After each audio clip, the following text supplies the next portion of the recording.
அந்த குறிப்பிட்ட இரவு நாங்கள் வணங்குகின்ற நிலை ஏற்படுகின்ற போது என்ன பிரார்த்தனை செய்ய வேண்டும் என்று ஆயிஷா ரலியல்லாஹு அன்ஹா கேட்டார். அப்போது ஸல்லல்லாஹு அலைஹி வஸல்லம் அவர்கள் சொன்னார்கள், அல்லாஹும்ம இன்னக அஃபூன் துஹிப்புல் அஃப்வ ஃபஅஃபு அன்னி.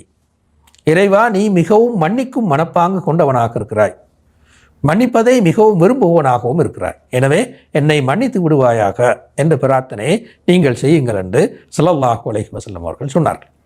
எனவே அந்த குறிப்பிட்ட இரவின் பிரதானமான பிரார்த்தனை உண்மையில் உலக தேவைகளுக்கான பிரார்த்தனை அல்ல. உலக தேவைகளை கண்டிப்பாக அந்த இரவில் கேட்டு பெற்றுக்கொள்ள முடியும். உலக தேவையை கேட்பது பிழையானது அல்ல. ஆனால் ஒரு முஸ்லீம் மிகவும் கவனமாக கேட்க வேண்டிய பிரார்த்தனை தான் பாவ மன்னிப்பை பெற்றுக்கொள்வது, அதனூடாக சொர்க்க வாழ்க்கையை அடைந்து கொள்வது. இதுதான் ஒரு முஸ்லீமுடைய பிரதானமான மையப்பட்ட பிரார்த்தனையாக இருக்க வேண்டும் என்றுதான் ஸல்லல்லாஹு அலைஹி வஸல்லம் அவர்கள் இங்கே சொல்கின்றார்.